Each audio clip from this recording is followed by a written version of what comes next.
Welcome into the latest Inside Carolina Noon Dish. I'm Tommy Ashley. That's Don Callahan. He's at home. He's just chilling on the couch. It's not a hospital bed. We are sponsored by Johnny T-Shirt. No. You're not cutting me off yet. We're sponsored by Johnny T-Shirt and JohnnyT-Shirt.com. And for folks that are new to the Noon Dish, this is a weekly occurrence that Don and I handle, but we're also freshly on the On3 network. So subscribe to the On3 network. Get your Inside Carolina fix. It's a new network, so you got to have a new subscriber or a new account. They're running deals on the subscription costs and all those good things. You get a free year of the Athletic if you're a subscriber to Inside Carolina, and you get Don Callahan, not in this free landscape, but on the Tar Pit Premium message boards. Now, Don, what's happening? So I have some issues with monitors in the house. Had to move some things around. I could have gone to my normal location, but it's a little bit easier to do the podcast with two screens. So I have one so I can see Tommy's beautiful face, and then two have some notes and that sort of thing. So so I'm sitting on my couch, on my couch desk that I have in the man tower. My apologies. And I have an ECU. It's actually an ECU dad shirt because my daughter will be going to ECU. We're moving her in a week. So actually, I won't be able to do the Noon Dish next week. So or we might have to move it, figure something out. But yeah, literally her time period to move in is between 12 and 4 in a week. So that's what I'll be doing in a week's time. How are you doing, Tommy? Sending your money to Greenville. Is she going into a dorm? She is. So we nice. gotta deal with all of that. She liked ECU and she visited. UNC wasn't going to be a fit for her. So she's a good student, but she's not that level of good student. She probably had a chance, but really, it's tough to get in there, as everyone knows. And I don't think that was the environment she wanted to be in. I think if you know ECU's reputation for students wise, I think that played into things. So hopefully we will read about all the good things at some point and not hear any of the East Carolina things that potentially could go down there. But look, college is college. It doesn't matter where you go. Get a degree, get a job. Nobody cares where you went to school unless you're on Inside Carolina in the Noon Dish. Then everybody cares. So Don Callahan sporting East Carolina shirt, but it is East Carolina dad. Good luck with that. No Noon Dish next week. That means I get to take the week off from Don. Never can beat that. Let's talk top 5 right quick, and then we'll get into the meat of the show. What are we doing top 5? We've done this every year. Top 5 home games with the recruits in mind. So take UNC's home games, pick 5 of them, put them in order based on if you were, Mike Lombardi, making a decision on which games would you try to target to have the recruits at the most. We'll go that route. Also, chat MVP, T. Slagle, man. Slagle's a regular. You're going to make Preston from Greensboro mad because he's probably in here as much, if not more, than Slagle. But yes. I know. It's almost, we're going to have to take care of Preston. I tried, last year I was supposed to meet up with Preston at one of the last games, and I went to the section and everything and could not find him. So I don't know, what's going on there. But yeah, we'll take care of Preston. So, but congratulations, Slagle, correct? Yes, okay. Slagle, correct. Slagle. That is the chat MVP. So join the chat, get in the live chat, get loose in the live chat, get your chance for the chat MVP. I'm monitoring it. Chase in the chat's already brought up David Booth's $300 million donation to Kansas. Just wondering when Don Callahan's going to come off some of that money and donate all that money. Maybe to go to East Carolina now. It's Tommy over there with the money. I can say I would have to hit the lottery for $1 billion to donate that kind of money to anybody because I'm going to the islands. Anyway, I digress. We're talking with Don Callahan here on the Noon Dish. Preston says you ducked him at the meetup. Folks, Don's going to come down to he's going to come down to the Bowls lot for the Inside Carolina live show at least one time this season. Yes. We can debate that when we go to the top 5 because you can't do it on the big weekends. Yeah, it's a little bit harder because, I don't want to go into details, but yeah. But I mean, I could always stop by. Usually when I'm able to stop by, it's before the crowd really gets there. That's kind of the problem. So.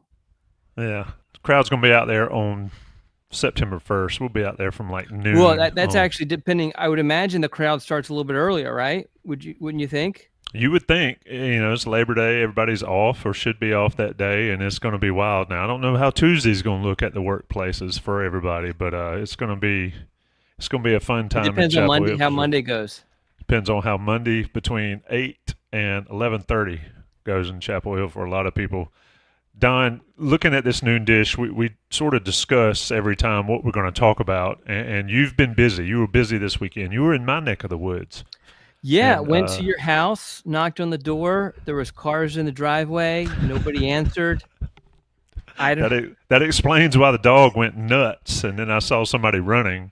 I don't know what happened. So in all seriousness, why were you there? Because I hear the local high school has a few good players and enough to attract Don Callahan. Yeah. So, well, first, last Friday was the first day that schools in North Carolina or they're part of the NCHSAA, which is by far the largest high school league in the state, were permitted to have scrimmages. And Clayton High School was actually, there's a bunch that were scheduled for that Friday. So thankfully I chose Clayton High School because a lot of the scrimmages actually were rained out, not because there was rain going on that morning, but because the rain the night before ruined some fields. But as you know, Tommy, I'm sure that your hard-earned dollars have gone towards the turf field at Clayton High School. But yeah, I mean, Clayton has, the quarterback is committed to NC State. They got a big old defensive lineman, Keyshawn Stencil, who's committed to Clemson. But I was there for A.K. Crummell, a 2027 cornerback who UNC and about a dozen other schools have offered. He's a guy that really has visited North Carolina a bunch. And, if we're being honest, even though the 26th class won't be signed until December, they're really kind of done. I mean, North Carolina we'll get into, I'm sure, CJ Sadler at some point today.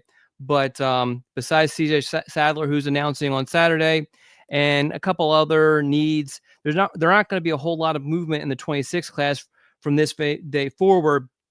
The focus really is 27, and especially when it comes to visits during the season, the focus is on where are the 27s going, because that lays the foundation for what happens in the wintertime for visits, and then what happens in the spring and summertime for official visits, and what ultimately kind of dictates where these guys commit to. Yeah, so Clayton's had a string of pretty good players. You mentioned Stancil and Crummell. I can't believe we're talking about 27s already, but that's the nature of the business, like you said, and that's the nature of this show. We're going to hit on those a little bit. But you also were in the area over the weekend as well. I wish I could have gone with you, but I just couldn't make it. It was too much salt and sand and ocean breeze for me to make it with you. Tell me a little bit more about what you did the rest of the weekend. So the big thing was Saturday was the high school OT Jamboree, which really has become the top Jamboree in the state. Jamboree is all they are for those who don't follow high school football. Just glamorize scrimmages. And but the high school OT, what was it? They have 5 games. They try to put up some big matchups. You had Roseville versus Cardinal Gibbons for one matchup. Another matchup was Millbrook versus Southeast Raleigh. Just tons of recruits. I don't know how many, but it had been like about a dozen guys with UNC scholarship offers. And that's even forgetting about guys like the Griffin Hayes brothers who are playing for Roseville, forgetting about the 26th class, because my focus is so much on the 27 class now. But yeah, so I went to the high school OT Jamboree, which was Saturday night.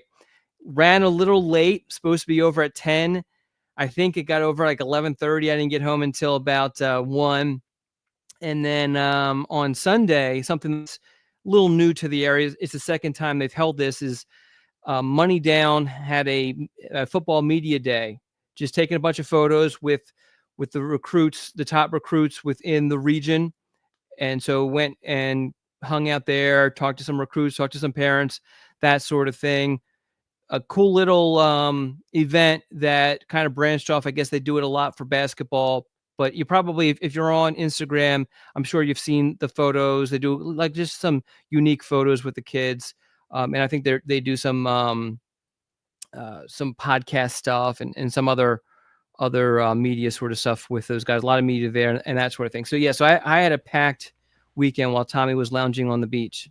So I will just ignore that last comment, but let me ask you a serious question. Why is it important for you to be at these places in person? And I ask that simply because a lot of times we see guys sort of inflate their heights and weights and all those type of things. And you not only the coaches that are recruiting these guys, but guys that are covering recruiting can eyeball kids and see what's legit and what's not. But I mean, you're known for running around and showing up everywhere. And obviously, if you're in Clayton, you're at the OT Jamboree and you're at the Money Down. Like you mentioned, it's a jam-packed weekend. But why is it important to make appearances in person for you? There's so many little reasons. As you mentioned, laying eyes on a kid. I mean, you can watch film all you want, but there are certain aspects that you don't get from film, and actually seeing a kid in person, seeing his body, that sort of thing is absolutely massive.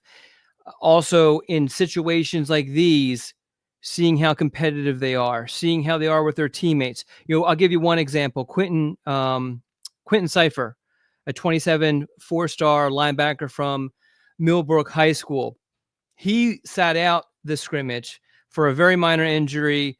Everyone said that if it was a regular game, he would have played. He probably could have easily played, but they just kept on the sidelines.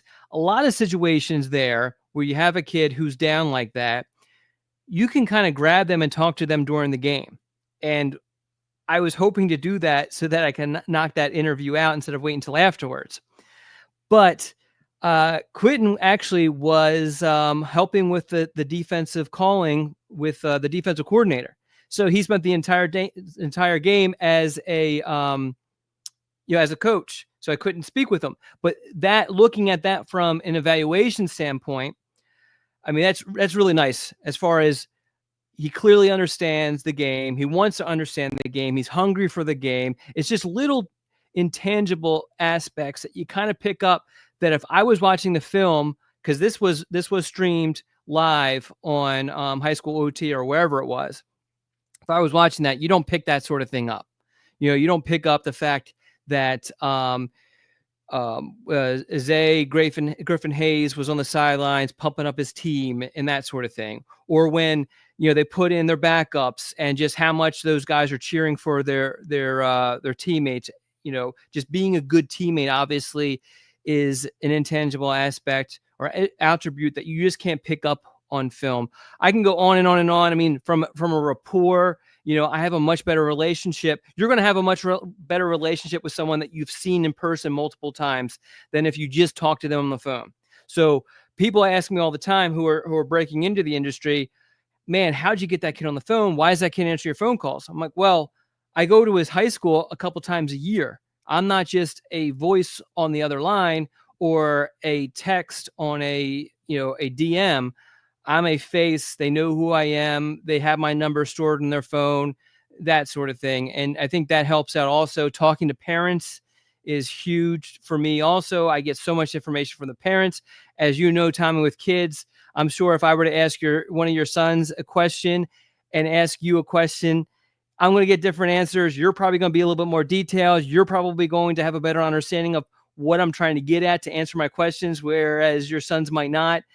So it's just a different sort of conversation. But all of these things, and I can go on and on and on about how important it is to be on location. And that's, I think, one of the things that doesn't get highlighted enough, because it's not just me, it's other people who work inside Carolina that, we pride ourselves on being on location at all of these events. Just because, that provides the best coverage for what we do. Yeah, I mean, it's more thorough, and like you mentioned, high school recruiting for college coaches is a lot about relationships, but also covering high school recruiting, like you mentioned there. And I've seen it in person with Don at these events. The few I've been to with him is like, the man's a rock star. I mean, everybody knows who Don. Everybody knows who Don Callahan is, because to your credit, you're there and you're covering it and you're seeing it. And it's long hours, but it's worth it because it pays off. Then, like you say, when a player picks up a phone or responds to a text, and you're able to get that stuff done. We're talking with Don Callahan here on the Noon Dish a little bit after, I guess it's about 12:20. Shout out to the folks in the live chat. Get your top 5 in. Top 5 home games this season that you think will be the big recruiting weekends for North Carolina. I mean, there's 2 that are probably epically so that we'll talk about. But you got to pick 5, and Carolina has 6 home games, so list them all. We'll go into that. Don, you mentioned Quentin Cipher. You mentioned Millbrook. Millbrook used to be a powerhouse. I mean, they used to have countless guys that played. I remember Keith Marshall, who we've talked about on one of these shows, opposite Todd Gurley at Tarboro. How have you seen sort of let's talk in-state for a second, how the talent has sort of floated around, specifically in the Triangle, we'll say. Clearly, Omarion was down in Clayton at Cleveland High School. You've got Millbrook. Now you've got Roseville that is a hotbed for talent. How have you seen the talent just sort of shift around? And then how surprising is it for you when a kid pops at one of these schools that maybe used to be a place, but it's not as much anymore because kids like to transfer around and all that? How has it changed over the years for you in the Triangle? I think this year is really one of the better years for the Triangle. It really is, as far as you have some teams that I think really have a chance to be some of the top teams in the state. And obviously, Charlotte is still very strong. Mallard Creek, West Charlotte is probably the best team in the state. Huff is still very, very, very talented. Myers Park has players for sure. So, I love it. And I lived in Charlotte for a long time. Obviously, have lived in the Triangle area much longer. I've always felt like you had a large pool of players in the Triangle area, but just not producing enough talent that's relative to the amount of players, because it is one of the largest school districts in the nation. But this year they're kind of living up to it, and I think some of it is just the high school coaches that have come into the area have really helped. Coach Chadwick, who gets a little bit of a bad rep for some of his reputation, supposedly, allegedly recruiting. You got Coach Rack over at Roseville, who you guys are transferring in there also, but obviously builds a program, knows how to build a program. Cardinal Gibbons, people make accusations, or I could say accusations. They don't have the same rules because they're a private school, but still play in a public league. But people get a little irritated because kids can transfer into there without any problem. They have a very good program. And I tell you, Coach Campbell at Southeast Raleigh is doing a really good job of building a good program there too. And I know I'm forgetting. I feel like I'm forgetting one other coach. Coach Lamar at Millbrook that you mentioned. I mean, their 27 class is absolutely stacked. We talked about Cipher, but they also have Brayson Gray at quarterback, who's a good player, and Rashad Streets, who I think he's ranked number 2 or number 3 in the state for the 27 class. To me, he is, I don't know, watching him in that scrimmage, super blown away by the type of player he is. It wouldn't surprise me to see him as a top player in the state eventually. The other thing that we didn't even touch on, a week prior, I was down in the Fayetteville area, went to a couple practices down there. John Archer, big old defensive lineman, a guy who's unranked, and I think it's because of his location, and he doesn't go to a lot of different camps and that sort of thing, but a guy who I really believe is talent-wise pushes for one of the top players in the state, but is unranked at this time. Definitely a 4-star guy. And then also went to St. Paul's High School, which says Antoine McCoy, another lineman being recruited as a defensive lineman. Went to his practice, spent some time with him. Really good kid. UNC is all these guys I'm mentioning.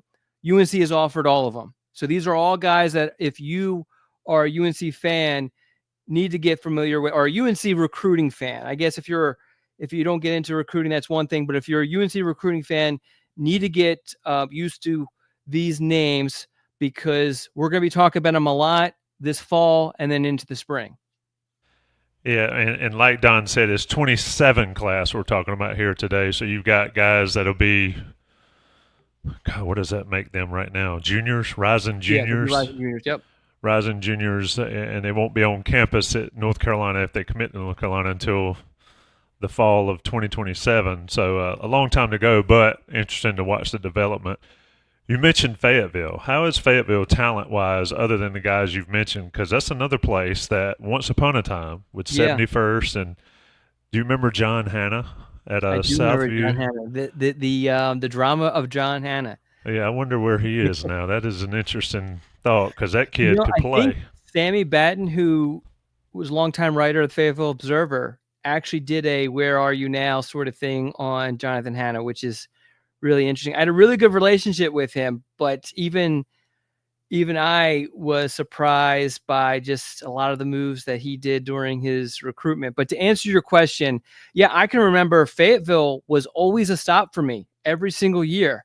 And it just hasn't been a stop for me. It's been a while. It's definitely been a few years, and it's unfortunate because I go down to 71st and, they have some big old linemen down there, and it's not like they're a bad program because they went undefeated until losing in the 3A state championship during the 2023 season. So it's a very, very good program, just not getting a whole lot of respect just because of where it is and how Fayetteville has fallen off. St. Paul's, which is where Antoine McCoy is a lineman at, that's a little bit of middle of nowhere. It's a smaller school, but they actually have a pretty good tradition. I didn't know a whole lot about it just because it's a smaller school, and a lot of their success was maybe even further back. But and it's a little bit, it's kind of as you're approaching South Carolina sort of thing, right off of 95 there. And it's the first time I've ever been there. So, but yeah, it's unfortunate because Fayetteville was always a stop of mine. Even like if you look at like schools like Scotland County, which is not Fayetteville, but kind of in that area, Richmond County has had some guys here and there, but a lot of those programs right in that region of the state have kind of fallen off the last few years. Yeah, it's interesting how the cycles work. You mentioned Richmond County. I mean, back in the day, Mike Thomas and all those guys, Richmond County would run you out of the building, out of the state, out of the stadium and all that. And like home selling reimagined, we're getting an ad, a non-paid ad in the live chat. Talks about Richmond County used to have noticeable talent. Talking with Don Callahan here on the Noon Dish. Let's talk about Johnny T-shirt, Don. You want to do a Johnny T-shirt read? Can you do it for me? I don't know. How much do you pay attention to me conducting the business of the Noon Dish? How much? Yeah, you should be able to do a Johnny T-shirt read. I don't. So that's when I usually kind of take a breath and then kind of catch up on some things, maybe look up something that I had a question about. All right. And plus, you do such a good job with it.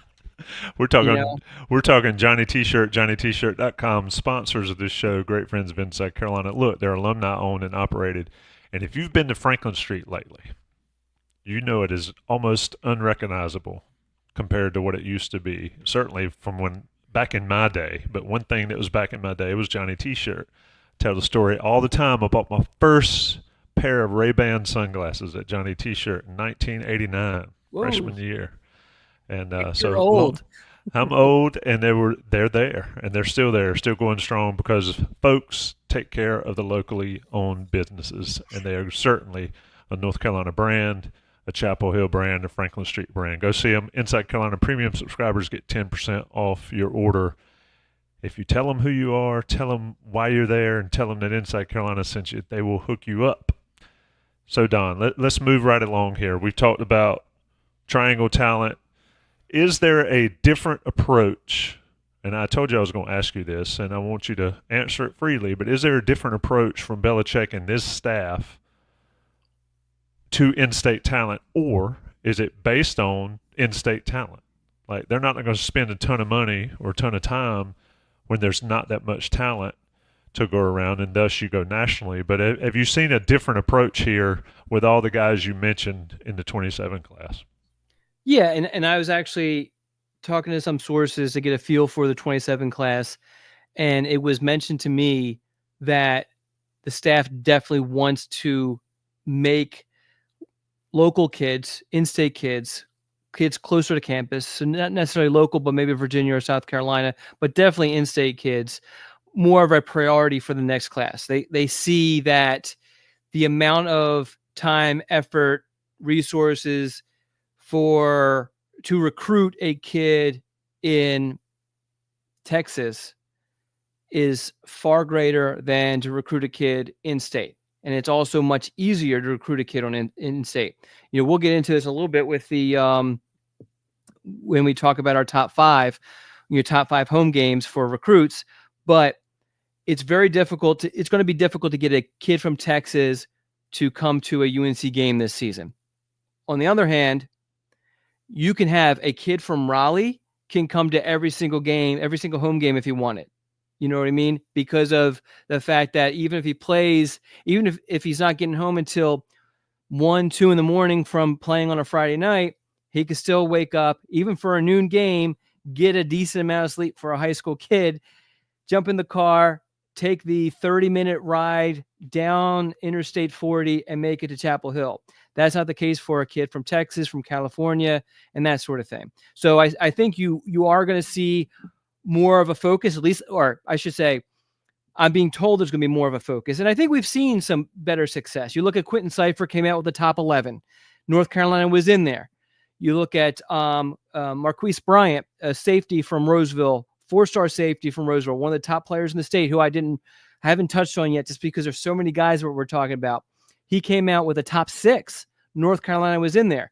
NC State wasn't in any of those. Not to pick on NC State, but NC State wasn't in any of those. And Quentin Cipher's dad went to NC State, and Quentin Cipher's brother wrestled at NC State.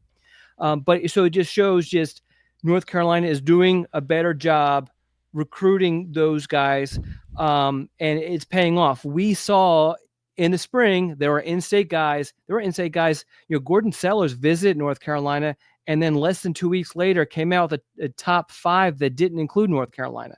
So there was a little bit of a disconnect. There's other examples of this too. I'm not going to go on and beat a dead horse, but we saw that there was a little bit of a disconnect with the in-state guys in the spring, and it seems like some of that is being rectified with this current class. That's an interesting take, and you tossing red meat out picking on NC State, but we'll allow it. It's not like no one in here is going to get offended. Yeah, nobody's going to get offended. You might get some hate DMs or some hate texts, but that's just part of the business.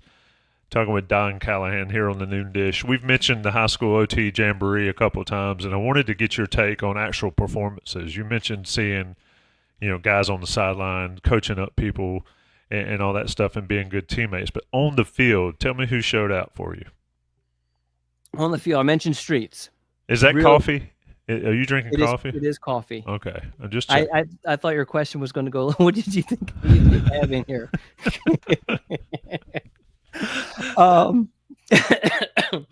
I mentioned Streets. Just all over the place. Starts the scrimmage, flying off the line for a sack. Now, they did the whole touch quarterback thing. It was full pads. Everything else was live except for, special teams wasn't live.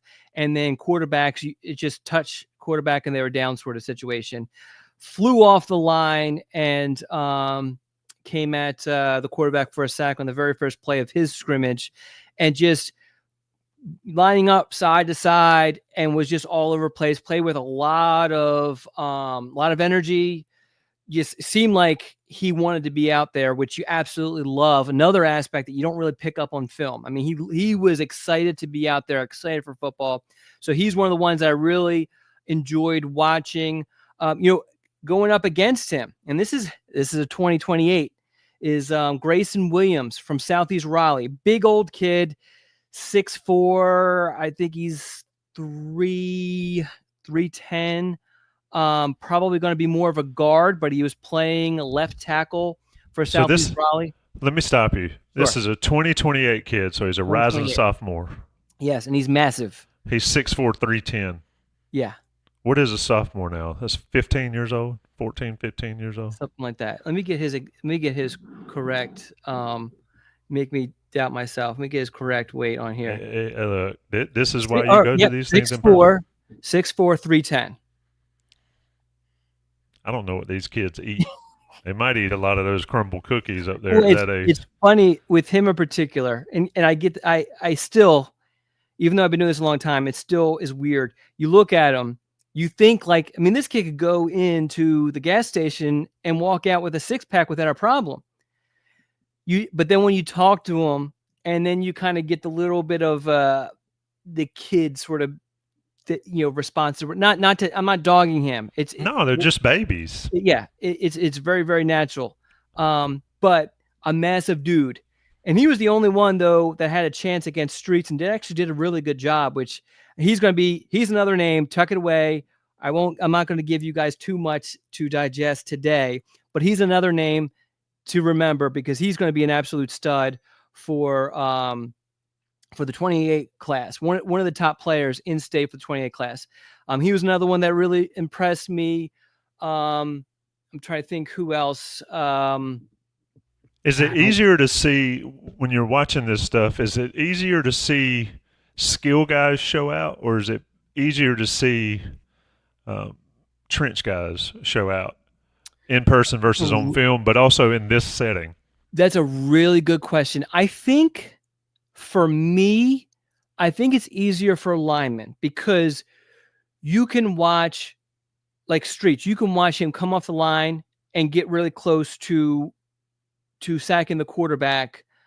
You can see how he plays on down to down. If you're a receiver, you might run 10 routes and not get the ball. And there's you can see route running and everything, but it's hard to kind of, if the play is going the opposite direction, it's hard to gauge a lot from that. But speaking of which, John Dillon at Southern Durham, another 27 wide receiver that UNC's offered. He had a really good game. I think he had a pair of touchdowns in his scrimmage. Lance Henderson, who was offered by the prior staff, is a guy that I really like. I talked to him a little bit, and he mentioned that the staff really wants to see his first couple of games before re-offering him. I think with him, it's just trying to figure out what he is position-wise. His primary position at Southern Durham is a safety, but Henderson also had made a big impact, has some really nice catches as a slot receiver. I just think the kid's a player, and wherever he goes, he's going to make an impact. I'm trying to go. Let's see. Let me think of the Roseville game.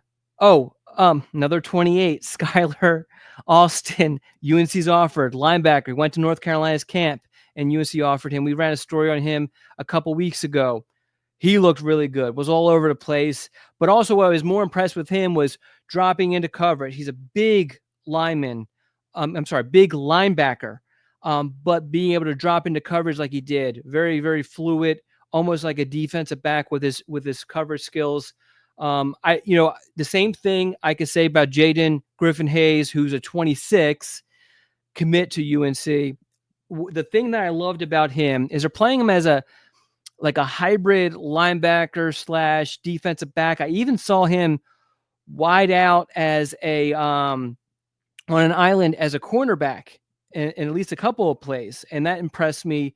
In those situations, even though you don't see something like the ball doesn't go their direction, the fact that you have a coaching staff at Roseville who has a ton of talent at their disposal, and they trust a guy like Jaden to fill that sort of role in whatever play call that was, says a lot about what he brings to the table.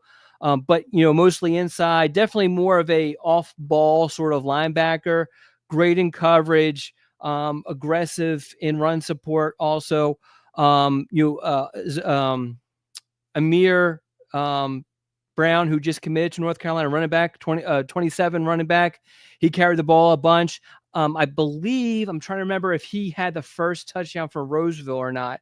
But he didn't have any big runs, but definitely kind of grinded out a couple of plays.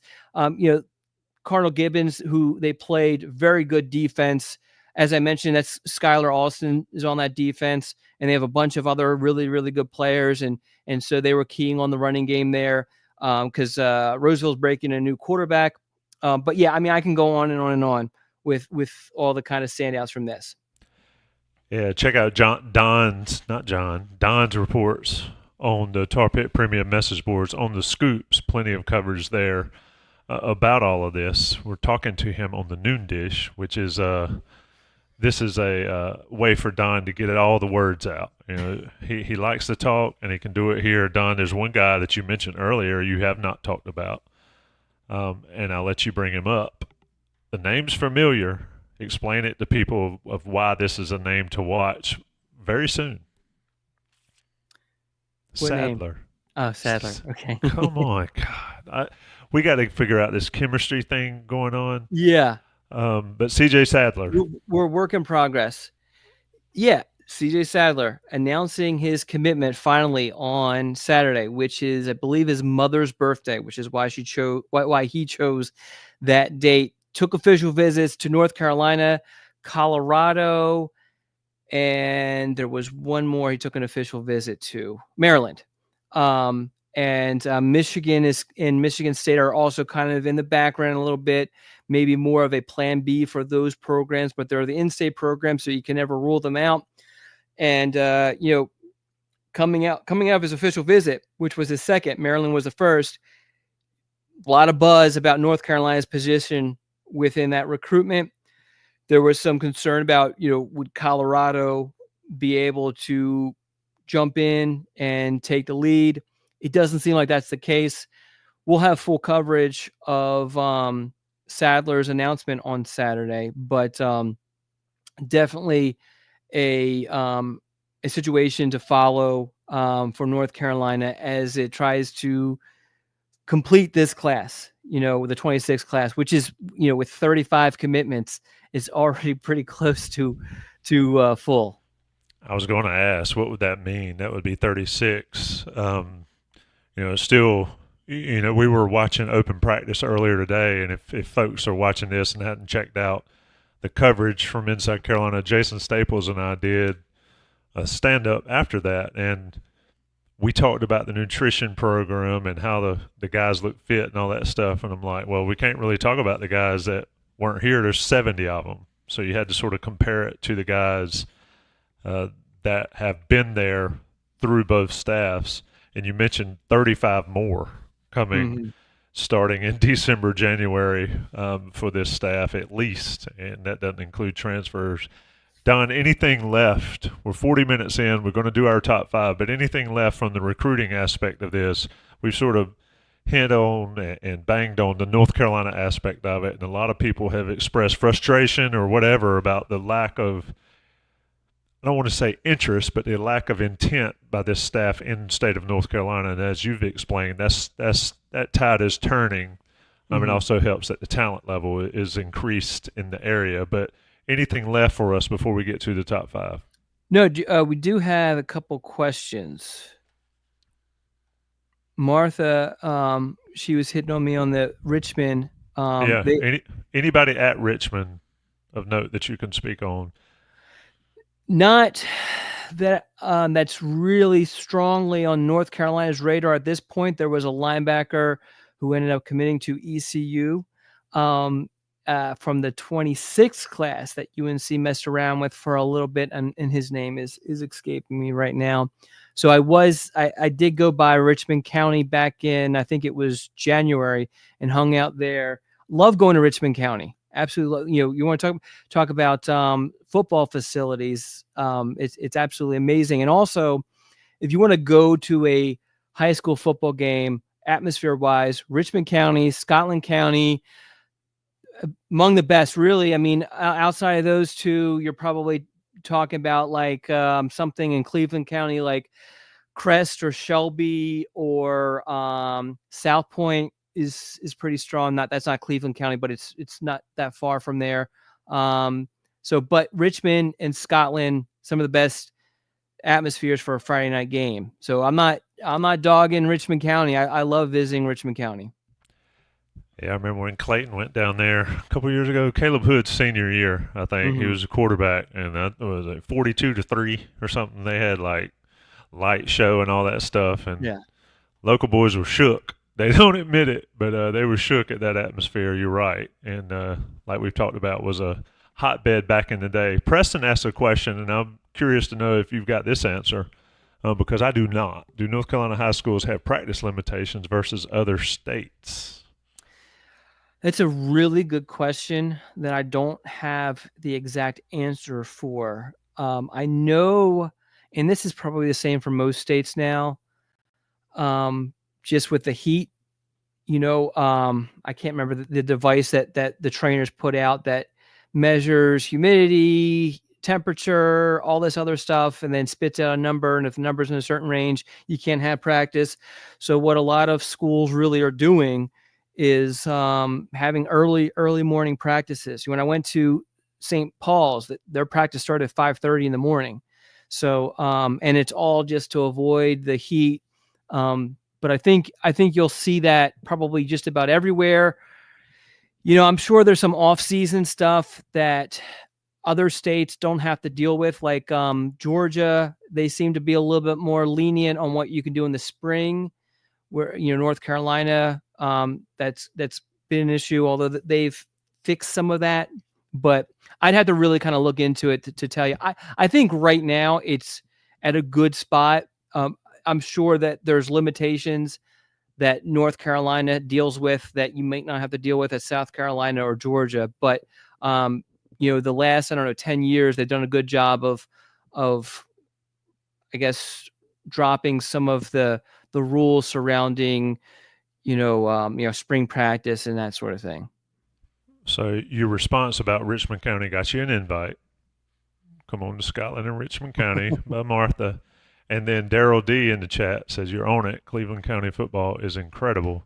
Yes. So this is what you get when you show up. Just look for the dude with the silver streak and cargo pants, and that's Don Callahan. He's very approachable. He usually has a camera, sometimes a bucket hat, just as white as you can get out there. Just look for that guy. And the dad sneakers, that's Don Callahan.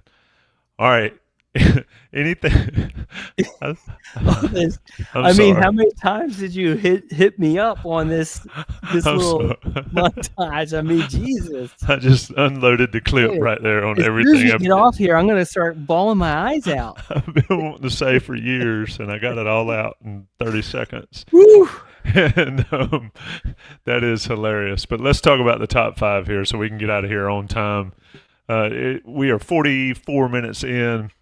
I'm going to give mine, okay? So my top 5, I'm going to take the lead here. I'm going here. Home Selling Imagine. Send a check in, but this is accurate. This is what I think is number 1 for me for the recruiting weekends. It's got to be TCU. You got to go TCU and then Clemson, right? It's got to be those two in order, and I think the Clemson game depends on what happens with the TCU game and maybe down in the bounce house in Orlando, because I don't think Charlotte or Richmond offer you much. Obviously, Charlotte's in Charlotte and Richmond's at home. But then I think you've got Duke game is a good atmosphere. And then beyond that, is there really another good one, Don, to your take? I mean, if you had to pick them. Yeah, it is. It's tough. beyond that. So do you want to read the rest and then I'll give you mine? Yeah, so let me knock out what's got. Preston's got TCU will be nuts. I agree, it's going to be absolutely insane. The Bowls lot better be wide open with our Inside Carolina live show. I mean, that Chase Rice guy. I mean, you can just turn on the radio up at Wilson Library at 6 o'clock. The Inside Carolina show will be from 5 to 7 in the Bowls lot. Greg Ward. Oh, I didn't even read them. TCU, Clemson, Duke, Virginia, Stanford. I mean, Stanford's going to be awful, but it is pretty cool. Last time they came to Kenan Stadium, though, Andrew Luck was the quarterback on that team, if my memory serves. Really? I don't remember know if that. he wasn't. No, they had a big dude. Maybe it wasn't Luck. I have to look it up. It was somebody. It wasn't Luck. No, because they were good when Luck was there. I can't remember the guy's name, but it was another one of those big quarterbacks. He was pretty solid, and Carolina beat him. Greg Ward says TCU, Clemson, Duke, Virginia, Stanford.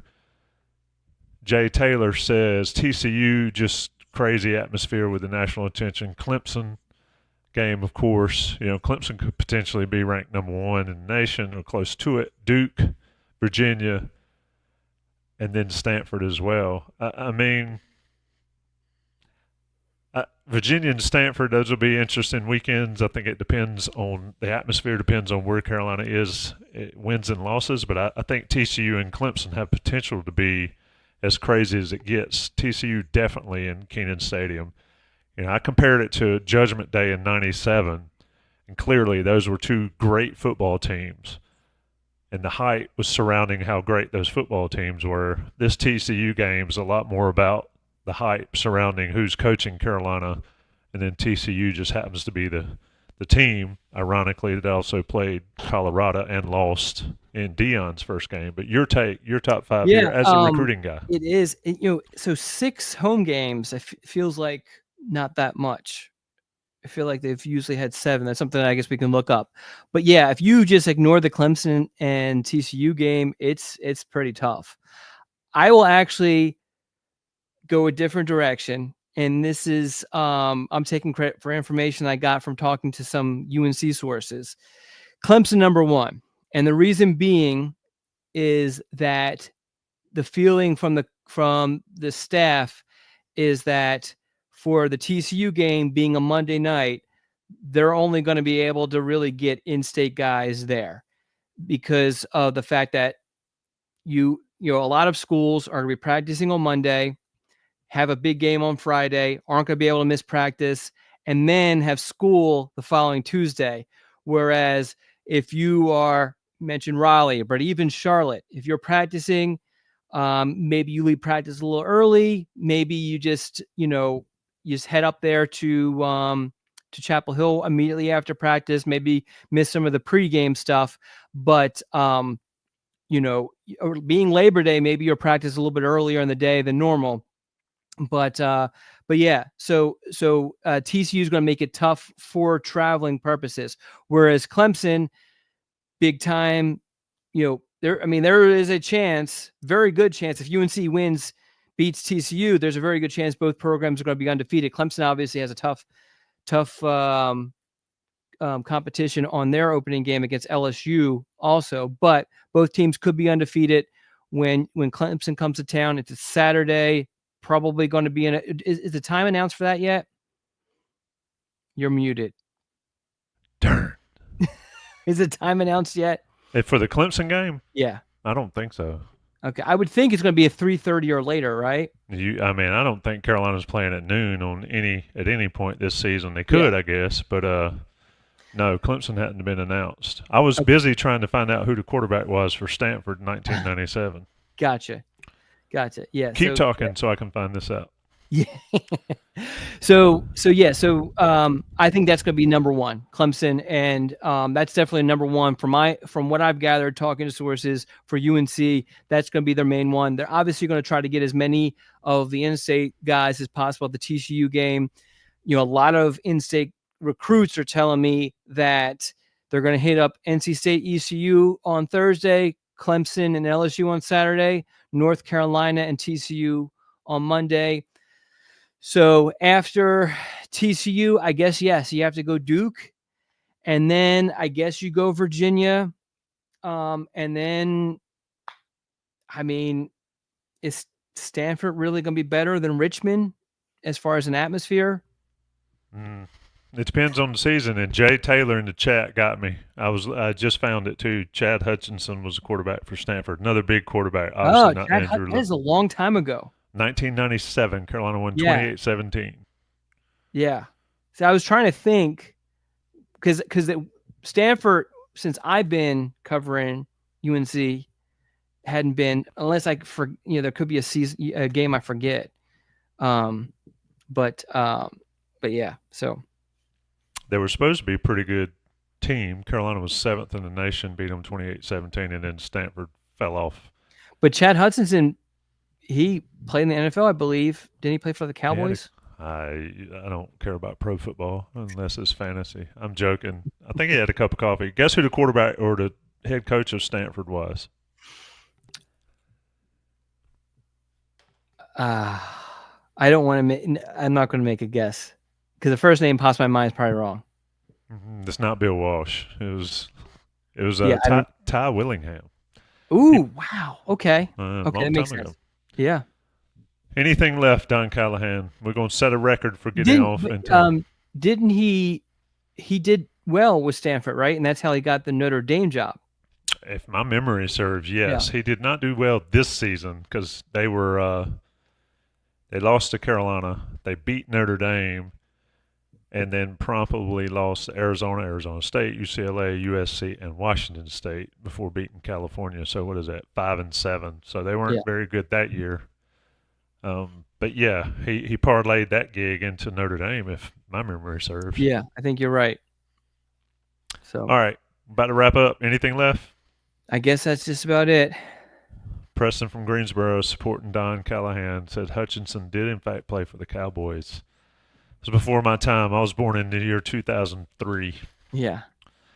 All right, that's Don Callahan. I'm Tommy Ashley. It's been Noon Dish. Shout out to the folks that have joined us here on a noon lunch break on a Wednesday. We'll be back next Wednesday. Same time, same place, same two dudes, same sponsor, Johnny T-shirt. Sign up for your On3 network. Username, get in Inside Carolina premium message boards. Check out Don Callahan's scoop and all the coverage from everybody all across the gamut. There's some Olympic sports interviews if you haven't checked them out on this YouTube channel. I've had the opportunity to talk to Aaron Matson and Damon Nahas, two national champions at North Carolina. Check those interviews out. And also check out all the coverage and the great community at Inside Carolina on 3. Thanks, Don. Thank you, Tommy.